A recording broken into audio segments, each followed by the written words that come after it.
Welcome to The Frequency. I'm your host, Dee Barnes. And on this episode, we have something special for you guys. I'm telling you, we're celebrating the 50th anniversary of hip hop. And I have the honor of having one of the pioneer Emcees on today. She's one of the mothers of the culture, Dr. MC Debbie D. Debbie, join me on The Frequency. What's up, sister? Hello, Dee. Thank you so much for having me. So good to see you. Good to see you too. You're looking beautiful. Thank you for being on. You know, I was stumbling over the doctor part because a lot of people don't know that you are a doctor. I have an earned doctorate. I have 6 earned degrees. That's amazing. My doctorate. So I've been busy over the years. Yes. Yeah. I want to start off on that, but I'm going to go further back first. I want to get into the history. This is why I'm so excited to have you on. There's no better person to talk to about the history of hip hop in New York than one of the pioneers. And one of the things you've pointed out is that you are one of the matriarchs, because we always talk about the founding fathers of hip hop, but we always seem to leave out the women, which is one of the reasons why I wanted to have you on today. So first, let's talk about your upbringing in New York. Where did you grow up at in New York? I actually was born and raised in Harlem. So all of my early childhood, birth, everything, all the way up until the age of 13, I lived in Harlem, about 2 blocks away from the Apollo Theater. Went to all the schools in Manhattan, PS 180, Watley, and then Norman Thomas High School. So that's my old stomping ground, Rutgers, the PAL, the Apollo Theater on Hamilton night, all of those different places, going to Sylvia's restaurant. Yes, I remember that. Mm-hmm. Okay, so what were some of your childhood ambitions, like your influences? Because did you know you wanted to get into, music, hip hop in particular? Well, I have a church background. So ever since the age of 5, when I started doing my Easter speeches, back then in the 60s, basically everybody went to church. That's right. Went to church, and particularly on Easter. Right. And so I started doing my Easter speeches, and I think that's where I found my comfort zone behind the mic. And so as time went on from doing Easter speeches, everybody realized I spoke really well. I was very articulate because my mother basically made sure that all of her children were articulate when we spoke. Right. But from there, I started singing in the choir. So I have a gospel background. Church is my backbone. It's my life ever since the age of 2 years old. And so from there, one thing led to another, as we'll talk about, but I've always been on the mic since the age of 5. I've been on the mic 55 years. That is amazing, yo. So I was looking at some research when I was, getting ready to talk to you. And I remember you talking about how the Bronx was in the 70s. Now, when did you transition from Harlem to the Bronx? When I was 13 years old, unfortunately, my family experienced a 5-alarm fire. And in the midst of that fire, we were relocated. The interesting story was my aunt lived in the same building with her children, and she got relocated to the projects in Harlem.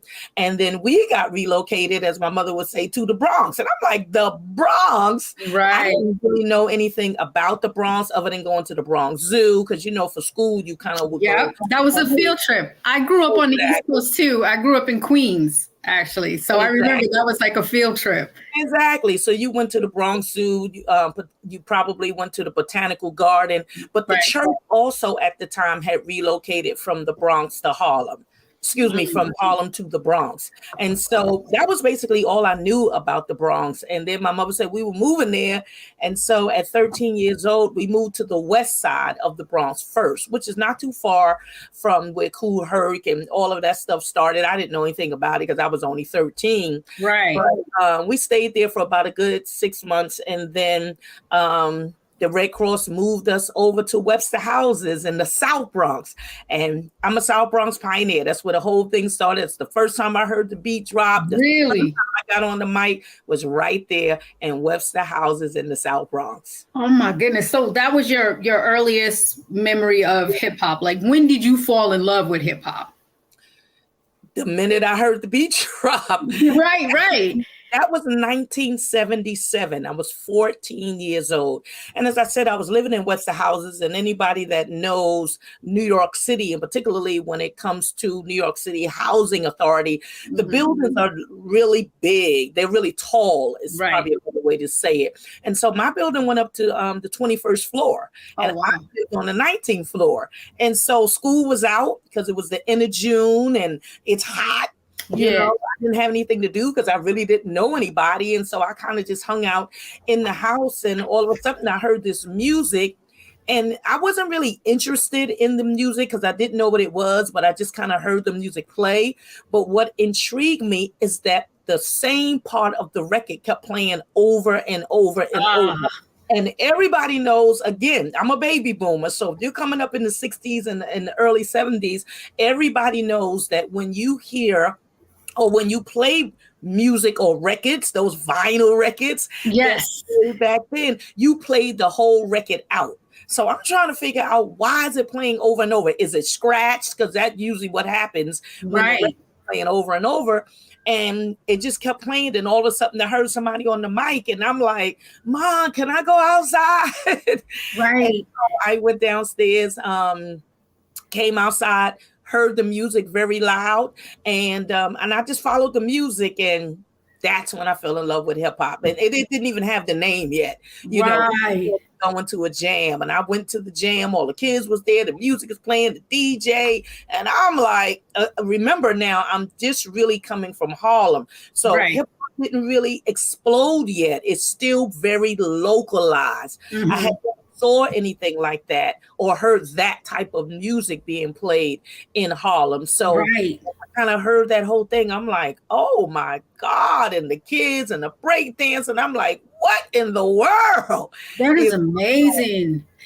So, I mean, when you think about it, like, hip hop came out of a time in the Bronx where, things were not good in the Bronx in particular, right? Like the housing situation in particular. I know a lot of the buildings were like abandoned, burnt out. Yes.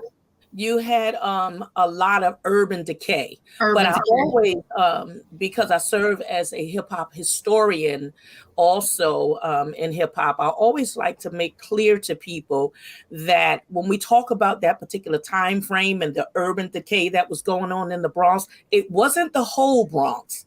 It was the South Bronx. Okay, because people do think it's the whole Bronx when they have that picture. Again, and that's why I like to bring correction to that. I'm sure a lot of people are going to start doing it now, but you wouldn't have seen something like that in the North Bronx, where people basically had houses. You know, you had a lot of people who were homeowners in the North Bronx, and then on the West Side, where Kool Herc was, you didn't really see the urban decay. But right there in the South Bronx, which is in particularly where you have a large group of low income people living in this very heavily, densely populated, that's when you had a lot of the issues. So yes, you had a lot of burnt down buildings, burnt down to the ground. Right. Just rubble, you know, mattresses, and all of this is in my backyard. All of this is in walking distance to me, because I'm from the South Bronx. So this is something I could really see. If I walked a few blocks, I could see on a daily basis. You could see on a daily. And so hip hop comes out of this. Now, you were just saying that on the West Side is where Kool Herc was. Yeah. But it wasn't, you know, the same environment. But I know that still the gangs were there, the violence, crime, and everything. And can you like walk us through like how this music just like, or this movement just came about? Because I know you just discovered it when you got there, but I mean, amongst all of that was happening, we had this like creative thing going on. Well, the backdrop to the history of, and particularly why kids such as myself, because we were all kids, you know, teenagers, literally. Right. gravitated to the music is because at that particular time, again, this is like the mid 70s, there was a major budget crisis going on in New York City. And as a result of that crisis, a lot of the programs that were targeted for kids, the after school programs or programs during the daytime that dealt with the arts in the school, music, all of the stuff that we would do to kind of keep us interested and release all this energy we had as teenagers. A lot of that got scrapped in the budget crisis. So there's a whole meshing of things that's going on at the same time because, of course, people aren't working, unemployment is high, and that's when you start getting a lot of the burnt down buildings. So there's a lot going on. I'm in the process of writing a book, so you're really good. Oh, yes. Yeah. I can't wait to read it. Hold on. We're going to take a quick break. When we come back, I want to talk about the music in the school, in your high school in particular, because you got some famous alums there, right? And yes. Wait. Hold on. Don't tell us. Okay, I'm not. Okay, we'll be back, y'all, on the frequency right here on the Black Star Network.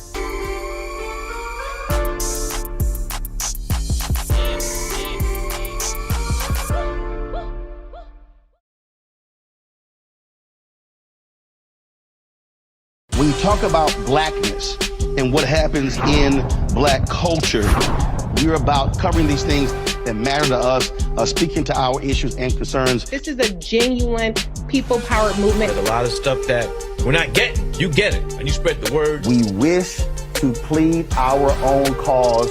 Too long have others spoken for us. We cannot tell our own story if we can't pay for it. This is about covering us. Invest in Black-owned media. Your dollars matter. We don't have to keep asking them to cover our stuff. So please support us in what we do, folks. We want to hit 2,000 people, $50 this month, raise $100,000. We're behind 100,000, so we want to hit that. Y'all money makes this possible. Checks and money orders go to P.O. Box 57196, Washington, D.C. 20037-0196. The Cash App is $RM Unfiltered. PayPal is R Martin Unfiltered. Venmo is RM Unfiltered. Zelle is roland@rolandsmartin.com.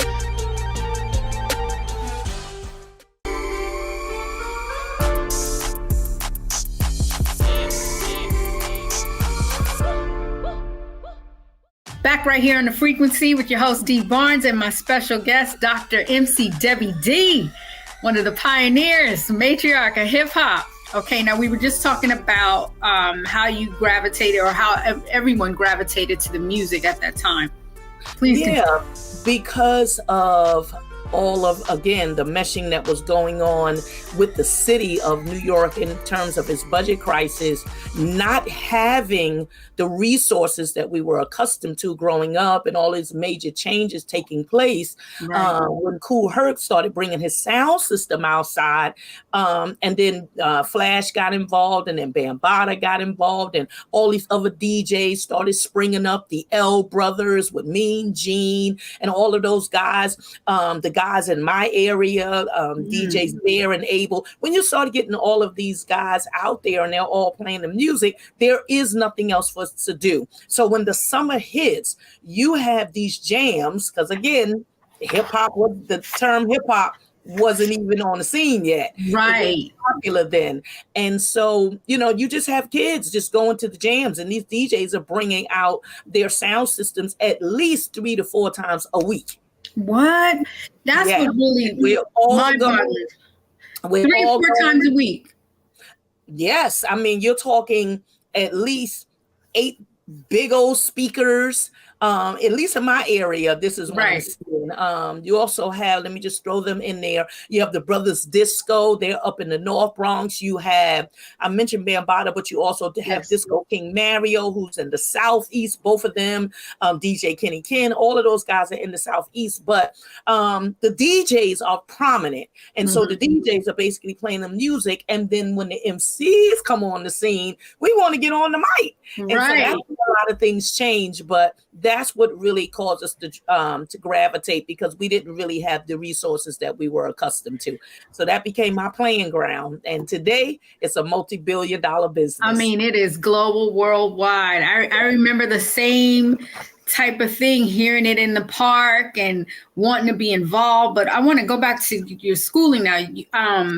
You went to Norman Thomas? Mm-hmm. Norman Thomas High School. Now, I read that you were in class with Kumo D.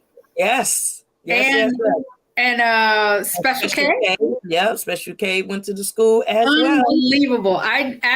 My group Body and Soul, we did a track with Special K. Was unreleased, but we had the opportunity to work with him, which was like so amazing. And I got a chance also to interview Kumo D. But what was it like back then, just being in class with people that just was, on the same vibration, on the same, hip hop level?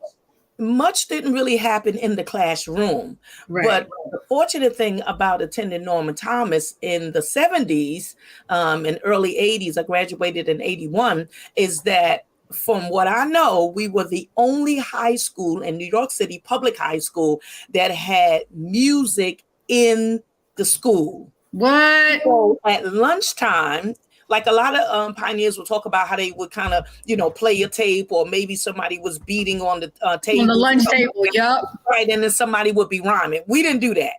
As a matter of fact, the DJ for the Treacherous Three and also for Spoonie G was DJ Easy Lee. He went to school as well. So he's one of those DJs that was on the turntables in the lunchroom. Now, remember, the lunch period is going to go about 4 or 5 hours. So every hour there's a different DJ on the turntables. So you got the disco records playing, you got the break beats playing, you got salsa playing, Latin playing. Yes. You just got all of these different DJs are on. And then they had the mic. And so it was like, hey, you want to get on the mic? The mic was right there. All you had to do was just walk up and just tell the DJ, I want to get on the mic. You get on, you rhyme. All your friends are running to the front. Everybody's cheering you on. All right, love it. Patting you on the back. And it was a jam session. Like my school, anybody that grew up around the time that I grew up and went to high school will tell you Norman Thomas was the school you wanted to go to. This is the school where the Cold Crush and the Treacherous Three did the boat ride. I mean, what? I didn't know that. Cold Crush, because they didn't go to the high school. Nope, they didn't go to the high school, but we were moving on that level. We were already integrating hip hop. We're the first high school to actually kind of bring that whole vibe of having hip hop in a school. Exactly. And it's amazing for me now because now I'm teaching in these schools. So it's full circle. All right, we're gonna come back to the teaching part. So did you get on the mic when you were in high school?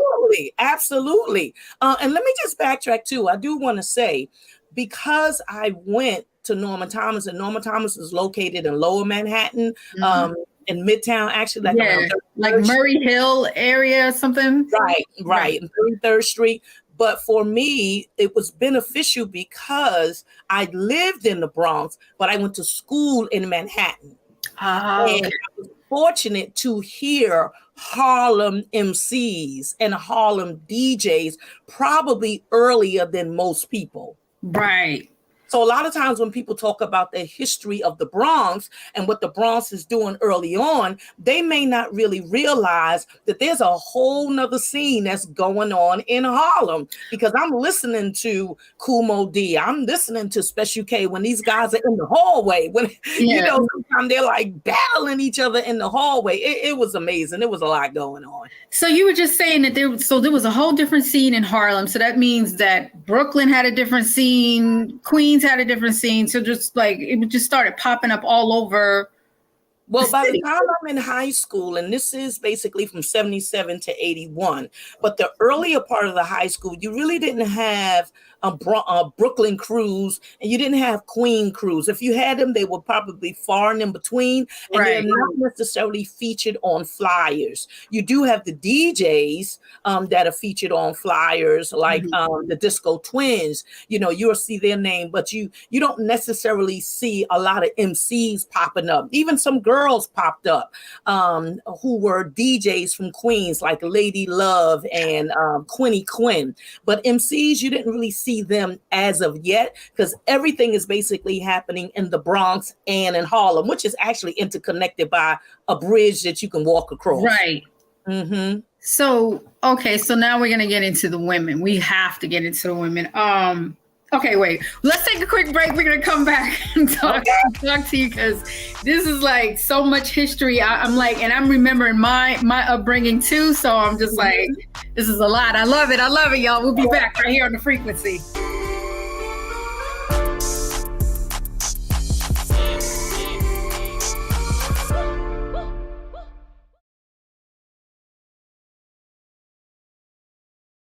Black Star Network is here. Oh, no punch! I'm real revolutionary right now. Thank you for being the voice of Black America. All momentum we have now, we have to keep this going. The video looks phenomenal. See, there's a difference between Black Star Network and Black-owned media and something like CNN. You can't be Black-owned media and be scared. It's time to be smart. Bring your eyeballs home. You dig?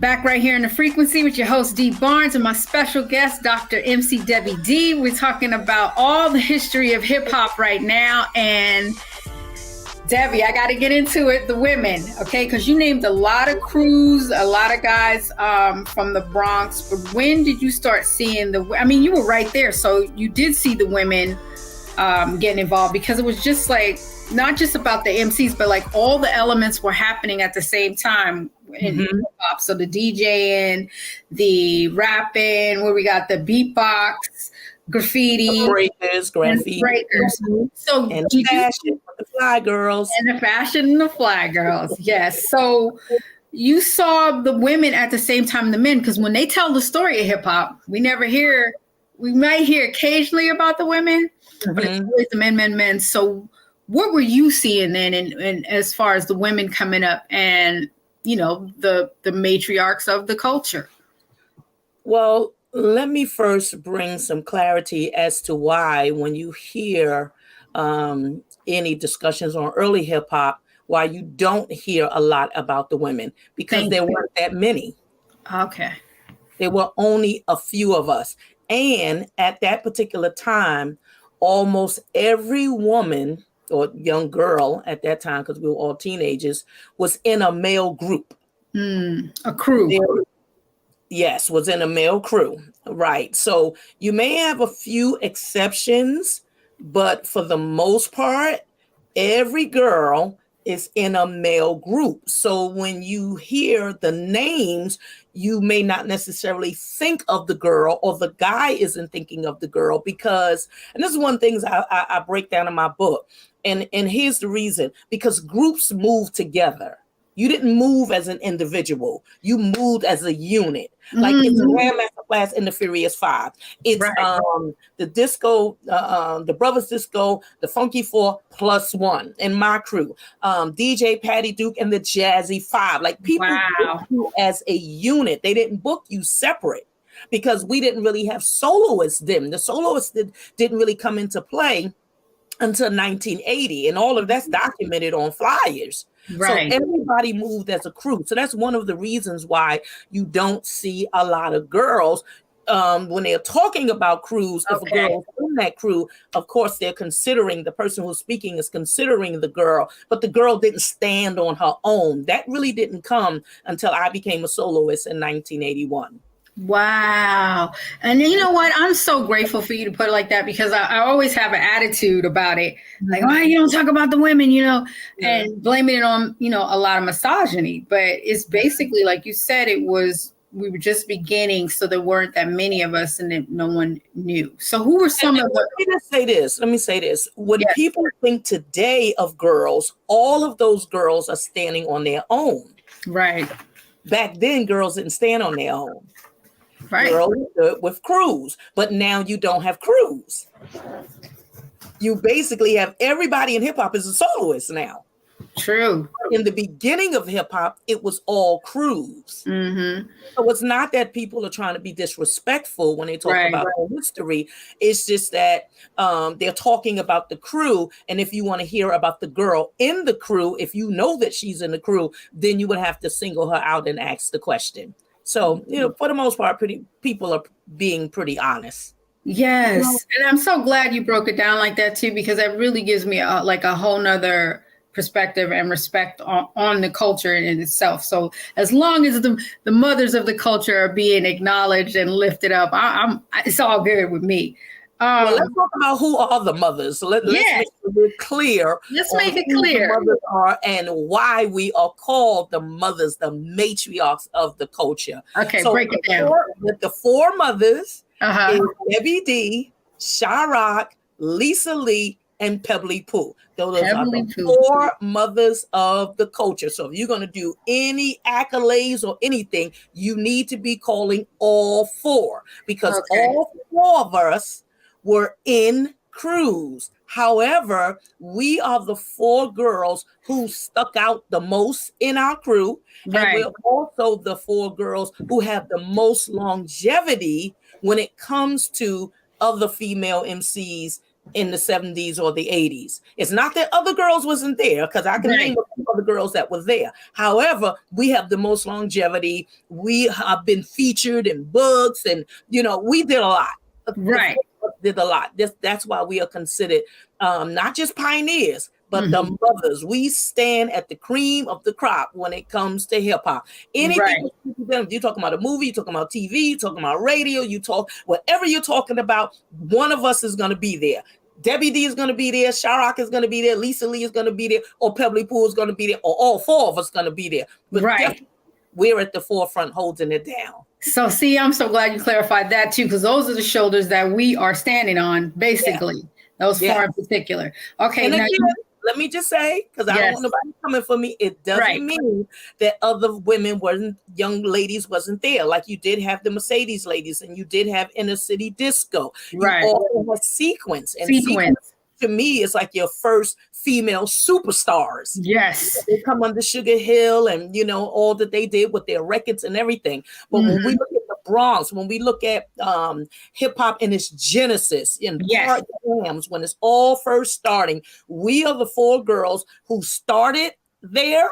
And to this day, we are visible to this very day. Where does DJ Wanda D fit into that? Because I know you guys did a lot of live shows together. Yes, Wanda D fits in when, again, I was a part of a crew, DJ Patty Duke and the Jazzy Five, and my crew began to break up, just like a lot of crews around that second or third year mark. There was a lot of shifting going on. And so I decided to step out and become the first female MC soloist. I am the first girl that you see on a stage, on the flyers, to document my work over several years. Amazing. In the lineup, everything. Right here. The flyers. Let's talk about the flyers. Let's talk about the flyers. The flyers. Before social media and everything, it's so wild too that you collect them. I only have 3 of my original flyers. I have one that we used to do something at the local Boys and Girls Club. That's amazing. I have one that was at some type of roller skating rink where it was Dougie Fresh and Slick Rick. It was Dr. Jekyll and Mr. Hyde. And around a long time. And then I have one where it was like Davy D at a spot in a roller rink in New Jersey. So those are and then I have one where I'm on. Actually, I was an opening act for Stetsasonic. Oh, okay. Yeah, awesome. We were and I was the solo at the time. I had a beatbox doing my thing, and I actually have an audio similar to yours with DJ Wanda D. But you were so cold-blooded in it. I had to listen to that like several times, and then I realized, going full circle, that you were a big influence on me. I don't know if you see this mic behind me right here. This is the type of mic you had in Beach Street. This is the type of mic you had in that old school mic. And just your fit, everything. So we got to get into Beach Street, and that's how I met. Let me just say with Wanda, when I decided to make a bold step to become a soloist, I had to get a DJ because at that particular time, Busy Bee had carved the niche out for the soloist. You started out in hip hop and you got on the mic and asked the DJ, could you get on? But the niche for the soloist wasn't really carved out until Busy Bee did that. And so he becomes the blueprint for all solo MCs. And one of the things that he does is that he incorporates a DJ. So he has DJ, cool DJ AJ. And so in my mind, I'm thinking, okay, well, if I'm going to become a soloist, I need a DJ. And I had just had a show with Wanda that kind of just happened. And I'll go into all those details later in my book. But somebody said to me, why don't you just do it with Wanda D?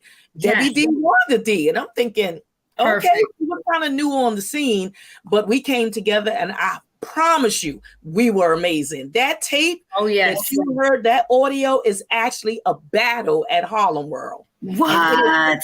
It is the first time that a female MC is rhyming at least 5 minutes straight. The whole routine was 15 minutes, but they only caught that 5 minutes on that audio. But no other girl had done that because no other girl had stood on stage by herself with a show. Tell me about Harlem World. I'm doing a show. I got my gear. I'm doing everything. It's a whole booking me. It's a whole total ball game. Oh, for sure. Tell me about Harlem World. Because, you know, I've heard it shout out in songs and that nature, but I've never really heard anybody get like into some details about it. Well, Harlem World is a prominent club that was located in Harlem on 116th Street and Lenox Avenue. And one of the things I like to say for your viewers, because sometimes I think this is not clear to people, so I always like to make things clear. I appreciate you. Teaching. You're welcome. Is that Harlem is a section in the borough of Manhattan. Right. Because a lot of people don't realize that. So when you say New York, that first New York is the city, but the borough is called Manhattan. And there's a section uptown in Manhattan, which is the village of Harlem. For the most part, it runs from 110th Street to 155th Street. But Harlem World is located on 116th Street and Lenox Avenue, right directly across the street from the mosque where Malcolm X his speeches and things like that. If anybody goes to Amy Roof, Harlem World was right there on that corner. So it was a big club. It's about 3 floors. I didn't know it was that big. Oh yeah, it was the place was 3 floors. It was humongous, and it became the Mecca. There were several other clubs that were there also in Harlem at the time that we went to. But Harlem World to me became the Mecca for the battle. And not only that, D, one of the things that I talk about in my book is how Harlem World became so prominent because it was located in Harlem, in Manhattan, and it was easier now for all the kids who heard hip hop on the cassette tapes to actually get to Harlem World as opposed to traveling another 45 minutes to the Bronx. Okay. It was easier for people to come around. So it was a Mecca. Yes. Basically. It opened it up for people that were coming from Queens, people that are coming from Brooklyn. Like when I first heard Stethasonic, it was at Harlem World. Yes.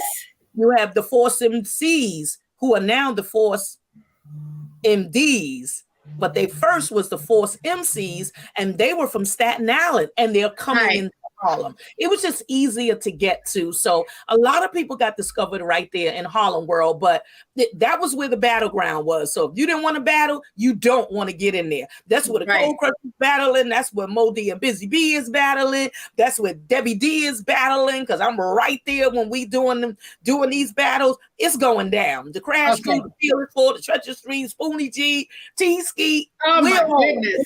We're all up in there. Wait, so now we got to transition into Beat Street, because you just described to me what they tried to make Beat Street become, Harlem World. They tried to make it look like Harlem World. So tell me about that experience. Okay, we know Beat Street was first, they called it a dance drama movie that featured hip hop culture. At least that's what it says in the Wikipedia. And one of the producers, the late great Harry Belafonte, rest in peace. And then also I think David Picker, so Harry Belafonte. I don't know his story in the past. Me either. But I know they were.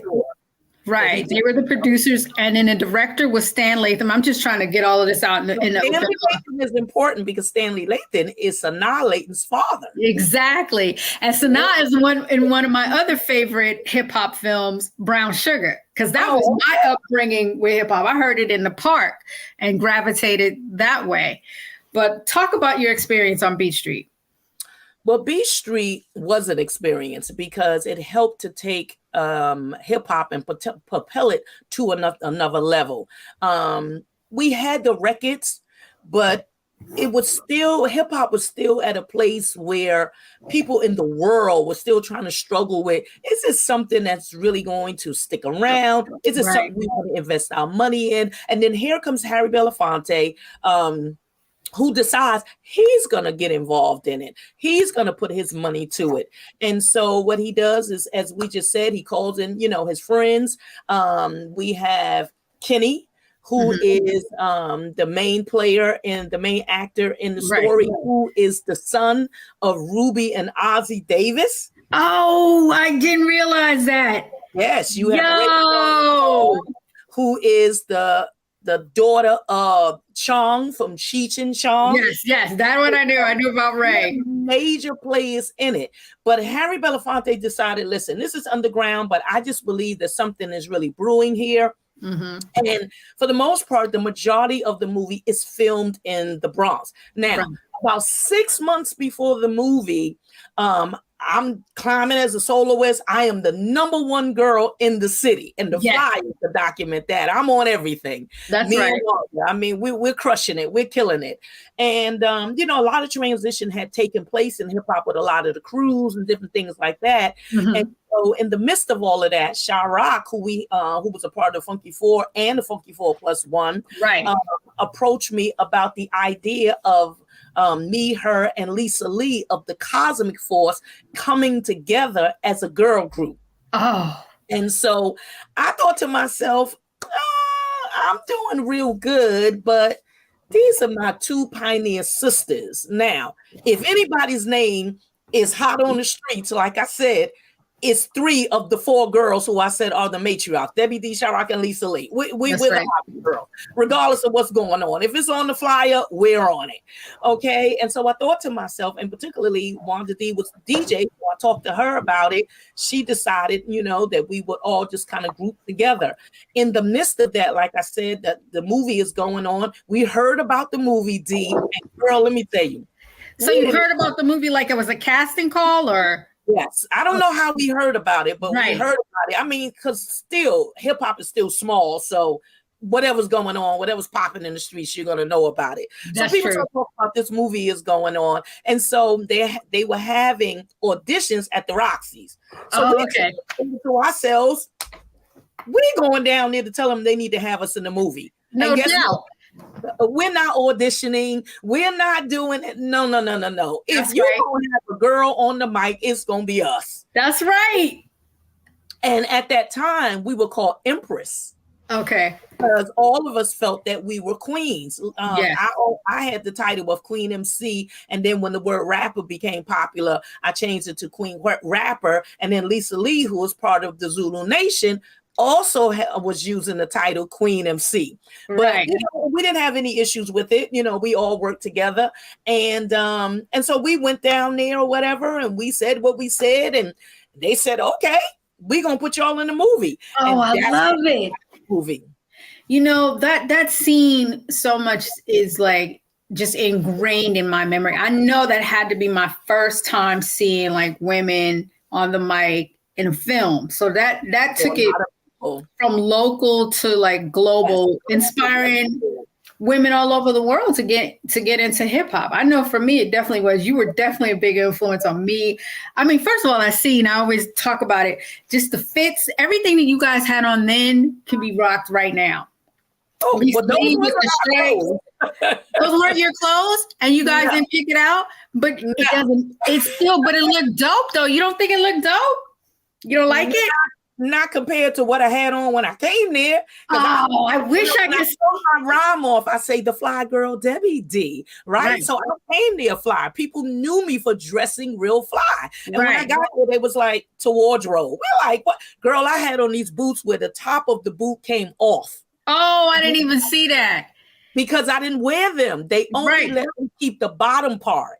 Oh my so the top God. part was red and black. I have some pictures of me with the boots on. I know you had a suede, like the little suede skirt with the top. I had on head to toe. Don't play with the fly girl. Oh, they gave us all them clothes. I was excited later on because the skirt was of London. So, you know, that was a major designer in Britain. But still, you know, we came there with our own stuff. We hip hop. Yeah, exactly. We look more like punk rockers because, you know, you did.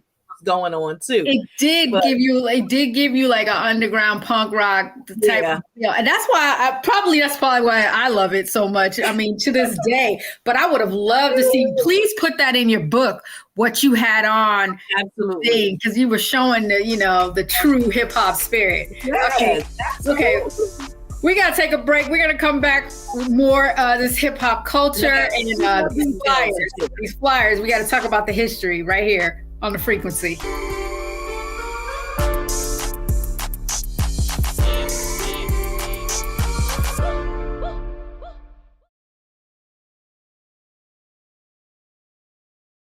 When you talk about blackness and what happens in black culture, we're about covering these things that matter to us, speaking to our issues and concerns. This is a genuine people-powered movement. There's a lot of stuff that we're not getting. You get it, and you spread the word. We wish to plead our own cause.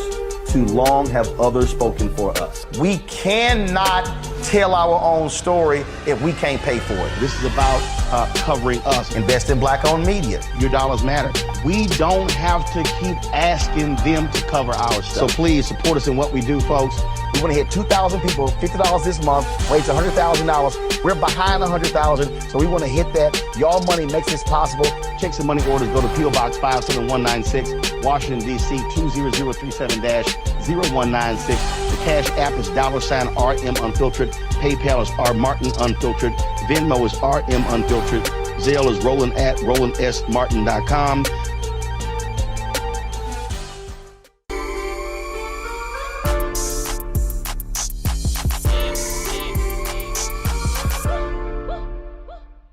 Back right here in The Frequency with your host, Dee Barnes, and my special guest, Dr. MC Debbie D. We were just talking about Beat Street, and I've got to get into the song you guys did. You performed Us Girls Can Boogie, Can Boogie Too. Yes. Which I thought was such like a call to action, really, like, yo, y'all, we could do this. We could do this. You know what I'm saying? We're showing you how it's done. And for me, it was that type of inspiring message. Tell me how that came about, and the fact that you guys were wound up on a soundtrack, because was that your first time being on Wax? It was for me, yes. Okay. Mm-hmm. It was amazing. They gave us the record, you know, and we did the rehearsals and different things like that. But they gave us creative liberty to write our own rhymes. Nice. And, you know, so we were more into that and into the rhyme. You know, the song was okay or whatever, but, you know, we were more into the rhyming part. Mm-hmm. But as I got older, I realized what I felt the message that Harry Belafonte wanted to send. And that is, it's male dominant, and I see this culture and all of these guys are doing something. But you know what? Girls can do it too. And I think that song became a catalyst for girls all around the world, even when it plays now, to say, as I often say today, not that we can just boogie to, but we can do it too. You know, we can not only just get on the mic, DJ, you know, be a graffiti artist or a B-girl, but we can also be authors and journalists and producers and, you know, all these different things that girls are doing today. So again, you know, us girls begin to lay the blueprint for inspiring girls around the world to say, listen, come on, you know. And when you look at hip hop today, what do you see? Predominantly girls on the scene. You see so many women Me too. I mean, and thank you for that, because I'm telling you, I was one of those young women that was definitely inspired, to participate because of that. And you inspired me a lot too. I mean, even my first earlier hip hop name was Double D. For Dee Dee. Yeah, them simple names. I was trying to get close to like the Debbie D type of thing. So that's just so wild that we're sitting here right now. Let me just add this piece. That's how we got the name Us Girls. Like I said, we considered ourselves queens, so we came up with the name Empress. But because of the song, every time they wanted to do the recording for the song, or we had to act it out, they kept saying, "Where's the Us Girls? Where's the Us Girls?" Oh, wow. That's how we became the Us Girls. Oh my goodness, I did not know that. Now, wasn't that also the name of your organization for women? Yes. And so, just about maybe 10 years ago, I decided that, I've always been one to empower women. Almost any lyrics you hear Debbie D rhyme on, I'm always saying something to empower women. And so I just, I've always had workshops for women, all kind of stuff. And so I just kind of decided to reach back and grab that particular name from the Us Girls and make it Us Girls Can. It is all about empowering the female voice. Yes, I love that. And do like seminars with the girls? You do events? Yes, I do. On my own, people will bring me in to speak to, young girls, or, I had like a whole line, every now and then I'll post some of the pictures with all of the t-shirts and bags, right. I mean, from the babies all the way up to the adults. We just wanted to empower. We had Us Girls Can and Us Girls Can Too for the little girls. Oh, I love that. It's just about empowering girls. That's all. This has to go back to your church foundation, and you're in the ministry. Yes. Please talk about that. How you transition from the MC. It's actually going full circle, right? From church girl to MC to ministry. Yeah. Well, I've never left the church, but as I got older, I just decided to become more serious and become a Christian. So that's I was just religious before, but I'm a Christian now, and I, profess Jesus Christ as my Lord and Savior. But amen to that. Just how just how the entertainment world is. It just really started getting the fun left. Right. Put it. Hip hop in the early days was about fun, peace, love, unity, and having fun. That's the mantra. And, once it started not to be fun anymore, and it just became so commercial and things started taking a turn, that's when I just started falling back. And I think that, there was a transitional period as well. I wanted to talk to you about the Juice Crew. You were part of the Juice Crew, and I know that you did this rhyme on this track called Evolution, where you're like Harriet Tubman. I'm rhyming about Harriet Tubman. I'm one of the first girls to be a part of the Juice Crew, which many don't know. Right. Before Shantae. Yes, I am. I'm before Shantae.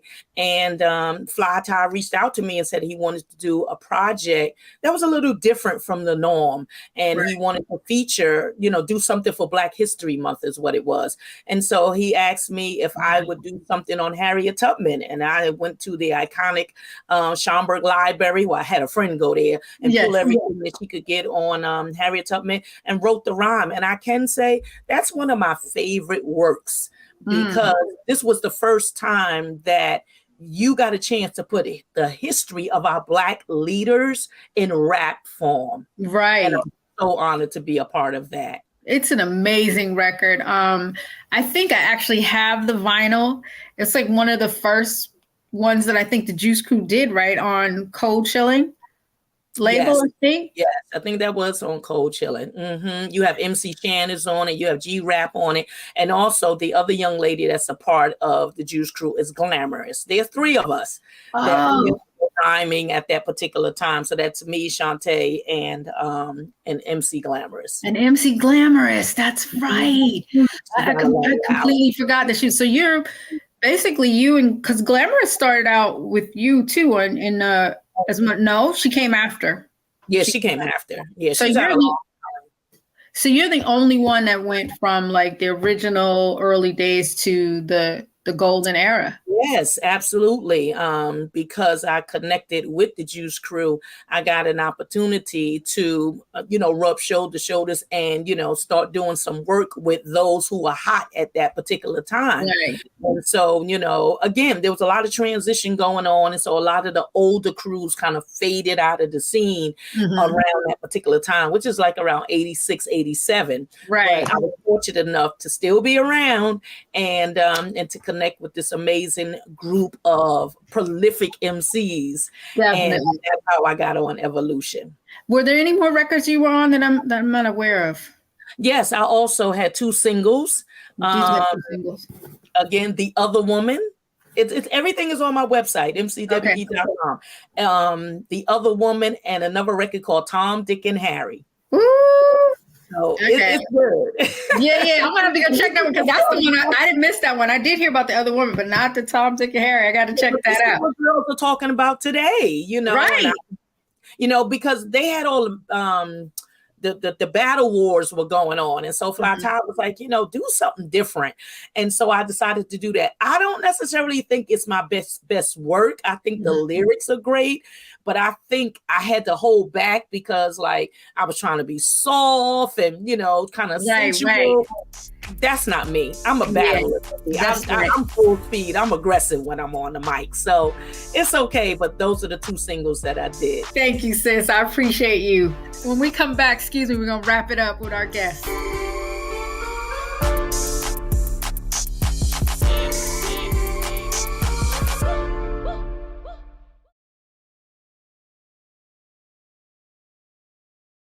Don't you think it's time to get wealthy? I'm Deborah Owens, America's Wealth Coach, and my new show on the Black Star Network focuses on the things your financial advisor or bank isn't telling you. So watch Get Wealthy on the Black Star Network.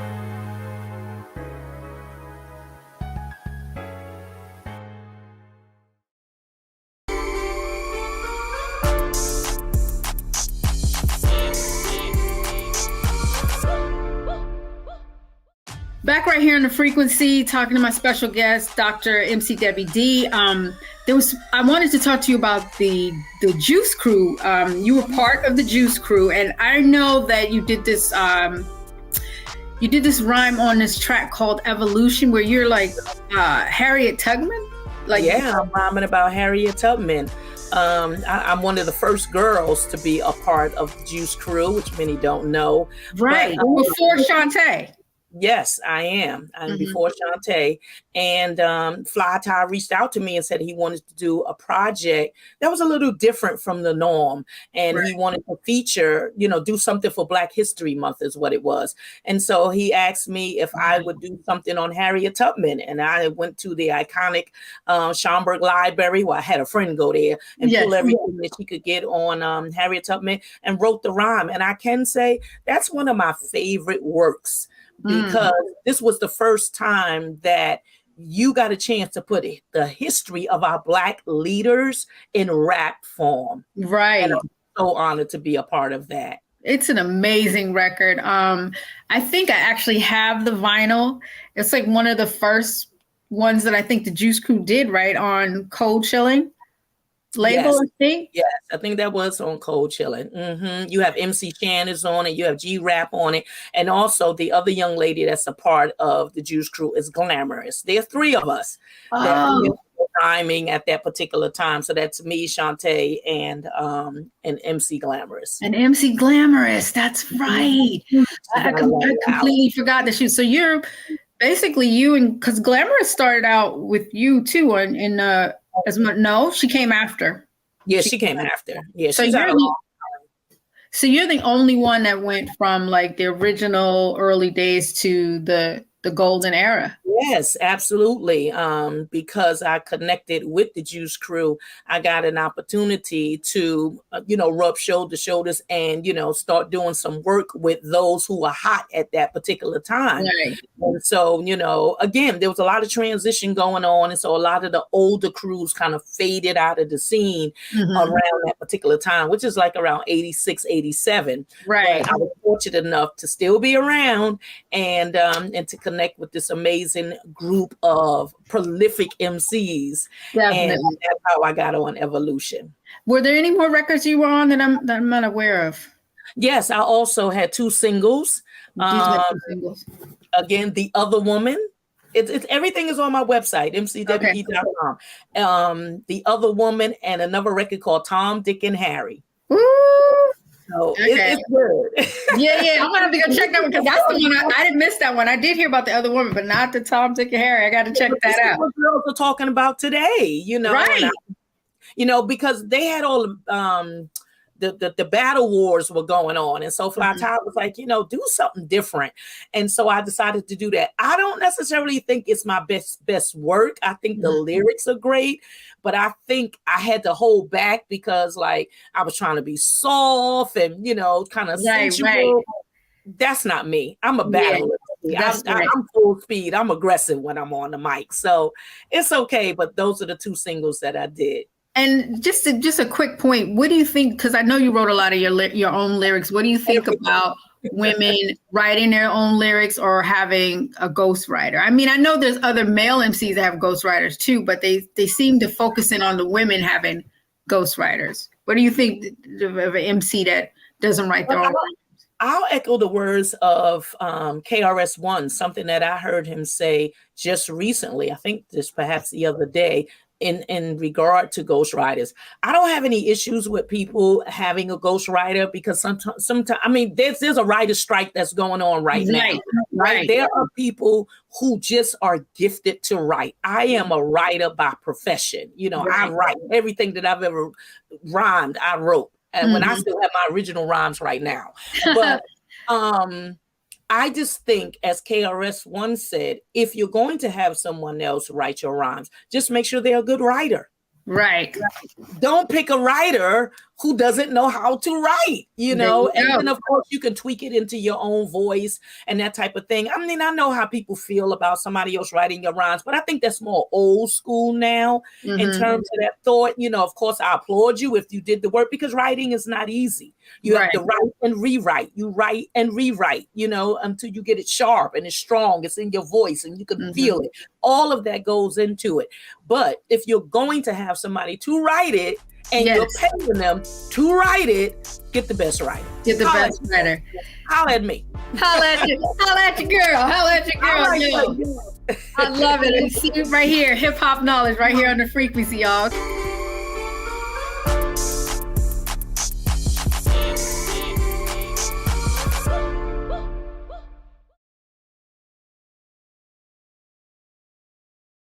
Hatred on the streets, a horrific scene, a white nationalist rally that descended into deadly violence. White people are losing their damn minds. As an angry pro-Trump mob storms the U.S. Capitol, we've seen shots. We're about to see the rise of what I call white minority resistance. We have seen white folks in this country who simply cannot tolerate black folks voting. I think what we're seeing is the inevitable result of violent denial. This is part of American history. Every time that people of color have made progress, whether real or symbolic, there has been what Carol Anderson at Emory University calls white rage as a backlash. This is the rise of the Proud Boys and the Boogaloo Boys. America, there's going to be more of this. Here's all the Proud Boys, guys. This country is getting increasingly racist in its behaviors and its attitudes because of the fear of white people. The fear that they're taking our jobs, they're taking our resources, they're taking our women. This is white fear.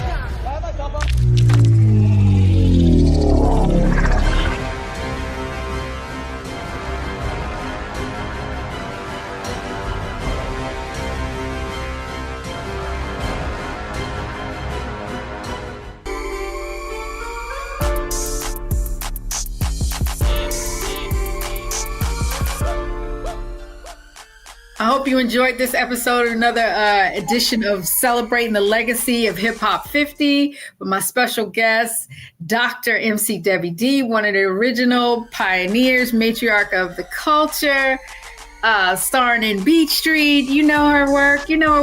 Oh, we out.